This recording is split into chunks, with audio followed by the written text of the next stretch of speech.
বাস্তুচ্যুত হয়ে গেল 1 মাস ধরে গাজার নুসাইরাত এলাকায় আশ্রয় নিয়েছিলেন এই নারী। নিরাপদ অঞ্চল হিসেবে স্বীকৃত এই আশ্রয়স্থলেও বর্বর হামলা চালিয়েছে ইসরায়েলি বাহিনী।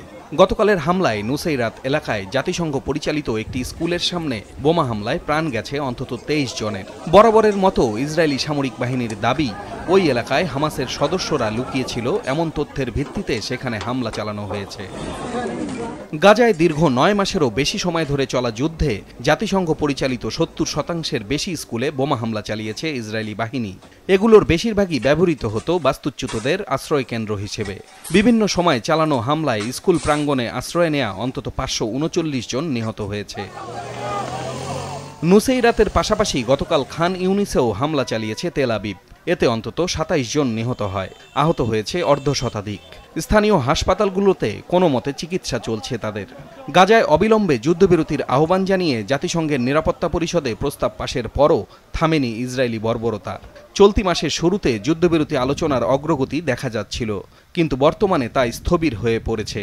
এমন অবস্থায় যুক্তরাষ্ট্র বলছে যুদ্ধবিরতির লক্ষ্যে ইসরায়েল ও হামাসের সঙ্গে মধ্যস্থতার জন্য কাজ চলছে। I will tell you what we heard directly from 2 senior advisors to Prime Minister Netanyahu today. And that is that Israel is still committed to reaching a ceasefire, that Israel wants to reach a ceasefire. Obviously, they want to protect their interests. We understand that as part of the negotiating process, but they do want to reach a ceasefire and are committed to these negotiations. As I said, there are a few remaining sticking points, and we're working to try and resolve those. এদিকে দেইর আল বালা এলাকার 7 লাখ বাসিন্দা সুপেয় পানির সংকটে ভুগছেন বলে জানিয়েছে জাতিসংঘ। একই সঙ্গে নতুন করে দেখা দিয়েছে খাবার সংকটও। সীমান্ত দিয়ে নতুন করে পর্যাপ্ত ত্রাণ না পৌঁছালে সংকট আরও তীব্র হবে বলে আশঙ্কা করছে জাতিসংঘের ত্রাণ বিষয়ক সংস্থা। অব্যাহত ইসরায়েলি হামলার কারণে গাজা উপত্যকা জুড়ে যে ধ্বংসস্তূপ হয়েছে তা সরাতে 15 বছর সময় লাগবে বলে জানিয়েছে জাতিসংঘের শরণার্থী বিষয়ক সংস্থা UNRWA। পলাশ রঞ্জন রায়, মাছরাঙা নিউজ ডেস্ক।